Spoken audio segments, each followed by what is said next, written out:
to be on a Formula E grid at London. I'm going to let you know it's a London E Prix. This is the last corner. Can't go any further, but you can see outside, this is where the cars come back into the Excel Centre. And it's the most interesting grid walk I've ever done, without a shadow of a doubt. I mean, we're indoors here, you've got the fans, great view of the pitch, which I absolutely love. If you're going to go to motorsport and get a ticket on the start-finish line, you absolutely need to have a view of the grids. In fact, I've got our first celebrity here, Gamer Muscle. Good to see a celebrity on the grid. Hello. We're just saying, I love it when you can see the pits from the grandstand opposite the pit wall. Yeah, which you can't necessarily do at Silverstone because they've recessed it. So, you know, the seating experience here, would you say these are some of the best seats you can actually get in motorsport, arguably? Pretty much, you're right on the track with a view of everything that's going on, and then you can get on the track if you sneak onto it. Yeah, awesome seat. We'll catch you later, Game of Muscle. Go to see Hankook tyres here on the App Cupra car. You can see it, Robin Fries is getting ready to go in. I mean, look how close you can get to the cars. These are the Gen 3, you know by now it's a Gen 3 Formula E car, 350 kilowatts of energy. Recovery on the front axle, they could technically deploy on the front axle as well, but they don't do it. So they could actually go forward drive. You see Robin Fries is just getting ready to jump into that Cupra. That's actually who Gamer Muscle tipped earlier on for this race, but I'm not sure it's really going to work for him. You can see here, here's a Porsche. This is, by the way, by far the busiest grids we have ever done. This is absolute carnage. I might need to carve through a little bit. This is kind of like, you know, Formula 1 levels of grid walk. The narrow view of the Porsche Formula E car, very, very narrow, completely spec chassis. But I would expect, in fact, you see here the steering wheel as well. And obviously the halo. I think that gentleman might have turned off the steering wheel now because they all run proprietary software on their steering wheel. It's actually quite a valuable part. You're going to see here we've got Michi Hoyer and then we've got Sasha Fenestraz, the Nissan driver, getting ready. Hopefully Fenestraz having a good race here. We'll try and catch up with Michi, who's a driver. This is the pits. There's a set of camera coming out as well. And you can see here the pit entry. They've got some Tech Pro here. Now the way Tech Pro barriers work, if you don't know, is inside here there's a lot of foam and stuff like that is designed to slow the impact. So rather hitting a concrete wall directly and you kind of hit a stop, this is designed to destroy itself, and that's why you see delays, red flags in races where the Tech Pro barrier has been destroyed, because it takes some time to rebuild it and make sure it's going to be safe again. See here, this one in the Maserati FE cars, and they've covered the steering wheel because they don't want people to see how they are, or what software they have that is using and analysing the data. Absolute chaos here. I'm going to show you some of the Hankook tyres. You bear with me. And here we go. These are the Hankook wet dry tyres that they use in Formula E. Quite a hard compound. Benefits, obviously they don't need to change them. Here you can see a jack on the back of the car here and trying to get something up as well. We'll let that gentleman go. I think this is Jake Hughes for Neon McLaren getting ready. He might have some of his family in the crowd. You can see here I'm on the grid walk, but frankly, if you get a ticket in the main grandstand here, which is not super expensive, I think about £40 for the all-day ticket, and you see the practice, you see the qualifying, you see the race, you're basically on top of things. Here we go, the start-finish line, which goes into the pit lane as well. So you could have some drama where people decide to finish in the pits or something because they'll go in. That has happened before in London in Formula E. Lucas de Grassi tried that when he's for Audi. See Michi Hoyer. Michi, quick words? Yeah. What do you make of this indoor pit lane? It's almost like feels like a studio or a production. It's kind of, I don't know how to describe it. You mean the indoor main straight or the pit lane as such? Well, the main straight here, because we've done these grid walks in Berlin, we've done it in Rome, and this is very, very, very different. The special thing about this one is it's basically a stadium. Yeah, that's what it is, yeah. It creates an awesome atmosphere when the races go by. You see the local drivers with Jake Dennis going by and taking positions, and the crowd is cheering. Yeah. So that is a very special atmosphere for that venue. Yeah, well, we'll let you get on, Michi. But it's completely right. It's a sort of Colosseum atmosphere where the sound just echoes around. It can't go out the top, like even a stadium. We've got some more people here, and then we've got the Abt Cupra team are going to be ready, trying to go. Oh, it's Game of Muscle again. This is the team that I'm doing the esports stuff with, the best team. That's why you tipped them to win the whole thing. Exactly, and clearly they did. Right, if you ignore reality. Game of Muscle beat me in the official esports championship, so good job, Game of Muscle. Keep going. And you can see here are DS Penske pit box, and not many people in the pits at the moment because everyone's on the grid, including here Sam Bird. I met Sam Bird in 2015 at the Formula E race in Battersea Park in London. Well, I didn't have any accreditation. I just pretended I had it, and I kind of snuck in, and I had some words with Sam Bird, and I called up with him yesterday and showed him the photo, and it's quite a nice moment, probably more for me than Sam, but it might be his last race day in Formula E, because actually, looks like Nick Cassidy, who's currently driving the customer car Jaguar in the Envision Racing, looks like he's going to be in that car next season. So hoping that Sam Bird, by the way, the context of this race is that the team's championship is level between Jaguar and Envision Racing. They're both two Jaguar powertrain cars, so we'll have to see what Sam Bird and Mitch Evans can do for Jaguar. You can see here we've got the broadcast teams, they're getting ready. This is the Avalanche team, this is Jake here, who I sat next to on the plane back from Rome, and he was just a really cool guy. Said nice drive, and we had a chat about it, and he was very relaxed at that point in time. But you can see now he is taking all of the well-deserved media attention because he is now the 2023 Formula E champion. You see the car rocking and rolling backwards. A lot of attention around the Andretti car with a Porsche powertrain. Everyone wants to speak to him. How cool is that? Actually, one of the coolest guys in motorsport, Jake Dennis, very humble, very nice guy, and hopefully this propels his career a little bit. Maybe he can make it 2 in a row for Andretti. We will see if Porsche can deliver him. Here is the maestro himself, who was actually trying to negotiate some stuff with Porsche yesterday because the Porsche cars were potentially holding him up. So big congratulations, and you can see here all the media attention for Jake Dennis. It's a great look here as well at the Andretti car. You can see at the front, that is the Porsche badge, because Formula E is a spec race. So there's a spec chassis, or a spec parts. You can't even change the aero, but the powertrain is different between the cars. Game of Muscle's here again. Oh, I'm here again. Any other comment, Game of Muscle? Talk to the rappers, talk to the cool rappers. Let's ask Formula quick question for Curious YouTube. Who are you backing today in the race? Jake Dennis, that's your team. Yeah, that's my team I race for, so yeah. I have them. Well, Jake Dennis, I think, is one of the coolest guys in motorsport. You must have... And he can just chill today because he's champion. And that might take the pressure off. Right, I know you've got a photo coming up, so I won't keep you. Thanks, Formula Lina. We're going to keep going. Formula Lina's racing today in the esports thing. We'll keep going further down until we get told not to go anywhere. This is another Jaguar car. It's been Mitch Evans. The car's actually up there on the jacks, and actually the left rear wheel's off as well, so interesting work going on the Jaguar car for Mitch Evans.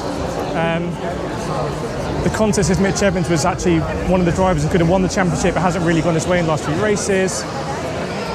See here, catch up with driver 61, Scott Mansell. What do you think about the indoor start-finish straight? And well, you know what I was just thinking. Actually, it's a very unusual surface, right? So, yeah. Do you think that changes what they do off the grid? Struggling with I know the burnout's very important. We saw people doing burnouts into the last corners. Is it because you think it might be dustier or it might be less grip available? I do not know, right? I think it might be to scrub the tyres in or something, because obviously we're heading into wet conditions now. It's going to be really interesting to see how the drivers adapt from outside in the wet. Is it raining outside now? Yeah, oh wow! Okay. Hammering it down outside. I didn't know that. Coming into here into the dry stuff. We'll have to see, because it's very difficult to overtake sometimes, but if you can be good on the outside, you can maybe get those overtakes done. Well, we'll catch Scott later maybe, and we'll keep going over here, have a look at one of the it's still the Jaguar car, I've gone in a bit of a circle. You can see again the wheels on the right side. Oh, very loud. Attaching that wheel, that left front wheel is now on. It's already on. I'll try and go around the periphery here so you can sort of see in the cockpit. Hopefully you'll enjoy that. By the way, do you enjoy this video? Let me know. You see Jaguar there, it's running Jaguar OS. No information, but that is where a lot of the value is added by the teams because so many spec parts, chassis, aero. Driver 61 says, here we go, the suspension on the front. What do you think they might be doing, Scott? Well, I don't know. So that's obviously the rocker there. Yeah. They're changing the springs. I don't know. I saw the left rear was off as well. That's the roll bar. They're taking the roll bar off it. Could it be changing the roll bar? This is the roll bar. Could this be a change because of the wet conditions? Yeah, softer roll bar. So they'll put a softer roll bar in the front of it to help it turn in. Because they can't change the tyres because the tyres are wet dry. Yeah. So all they can do to adjust is on. So the roll bar goes in here, slot in here, and then it'll be attached to these two arms that come up here, and then it's attached to the suspension through the rocker here. Well, awesome to see. A little bit more space. Sorry, lads. Awesome to see. I mean, this is where the mechanics just are otherworldly, right, in terms of what they can do. Right, it's not a film, but thanks, Scott. We've got Hayden here as well, one of my fellow creators. Does that thing steer the car? That thing, I wouldn't know too much about it because I normally crash when I'm driving Formula E car. I saw earlier, yeah. It's apparently wet outside, dry inside. Interesting, okay. How do you think that's going to work? Because they're going to be sliding around outside, the tyres will be wet. You don't really get that in any other sort of racing series, do you? So to go for like a dry period of I suppose Monaco Tunnel is like the only section where you have that. Yeah. But to have such a large section of track, I think it's going to be a big challenge. Luckily for them, it's obviously, these are all weather tyres. Yeah. So you don't just have like a mix from slicks in or wet conditions where you're going to get them too hot in here and cold out there. There's nothing. But have a look at the burnout they've done, Hayden, on the floor. Can you see the tyre marks? So they're really trying to do their burnout, and even the Formula E start process, they do a little burnout and then they go. So they're trying to get temperature in the tyres and they're going. I'm really excited to see it. Boy, we'll catch you later, Hayden. Yes, good to see you. Been racing Hayden earlier. He beat me. He's a lot faster than me, this guy. Let's check him out. Here we go. Here's an Envision car. Great to see. This is also on the jacked up. So yeah, it looks like the wet weather outside.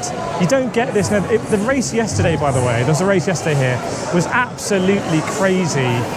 It was madness. There were drivers who did not want to fix their cars and take a penalty. They would go driving out there with no front wing. Utter madness. And today I think we're going to have a similar thing because there's going to be wet, dry. There's definitely going to be cars going into the wall and stuff like that. So I think it's going to be very entertaining. We're getting to the front now. As I always say, it gets very busy when you go to the front of the grid. We're going to try and sneak through now. We might be getting through. Here is Chris Hoy, an absolute legend in both motorsport and cycling. Someone who's driven at Le Mans. Yeah, there we go. There is the start-finish line.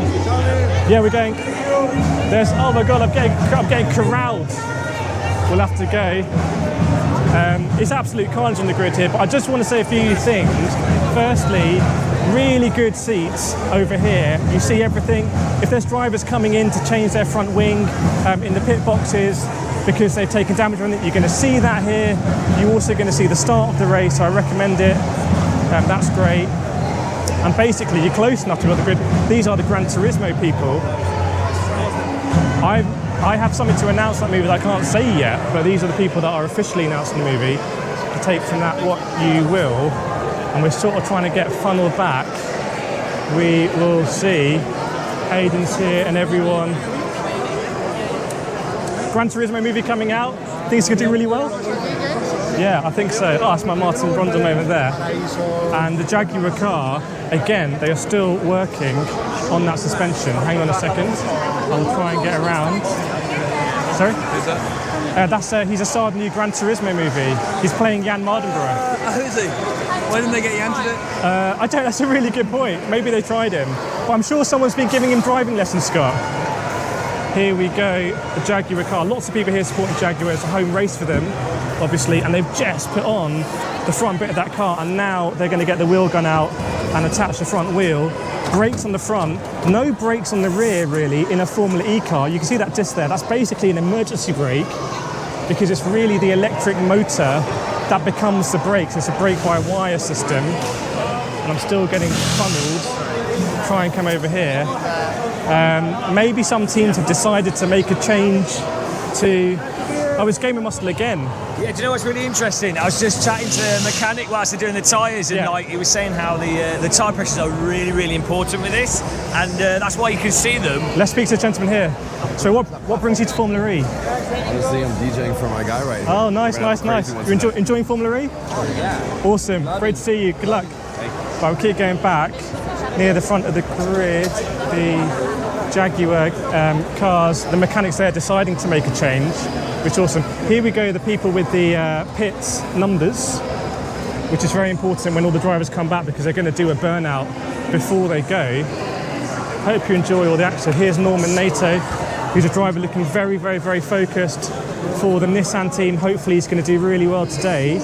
You can see Nissan let us know, look at their steering wheel last time around, really interesting. Nissan have a program where basically, originally they came into Formula E, they used their road knowledge to improve on the track, and now they say they're using their track knowledge to improve on the roads. It's like road to track to road, which is what they're doing. This is a DS Penske team, number 1 on the car, because it's Stoffel van Dorn's car, and he is currently, technically, the actual Formula E world champion. He's going to be in Formula 1 tomorrow, test driving for Aston Martin. You can see him here.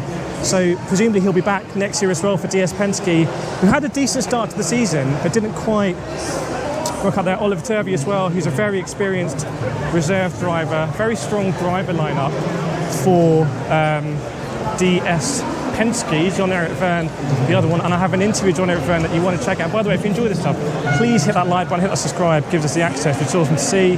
Got the Envision car here behind us, and we're getting filtered back off the grid. I'm going to try and come over here to the other side and get a look again at Sam Bird's Jaguar. You can see Sam Bird getting some last-minute instructions. Might be his last race to Formula E. An absolute hero. They're checking the tyre pressures. They probably made us a suspension change.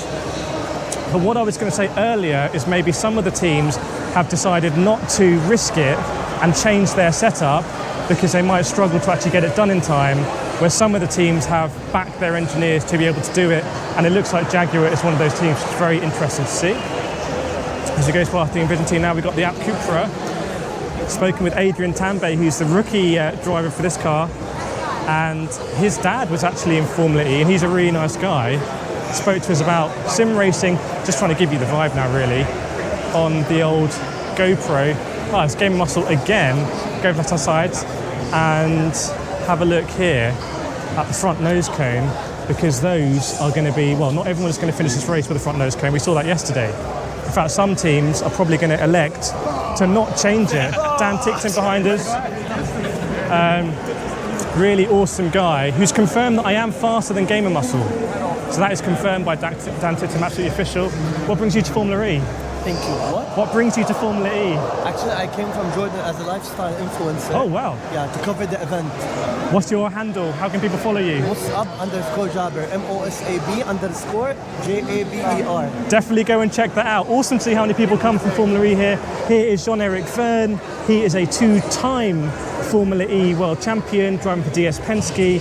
He was really cool with us with the interview, spoke to him about what Formula E can do to improve and this kind of stuff, and he was very generous at his time.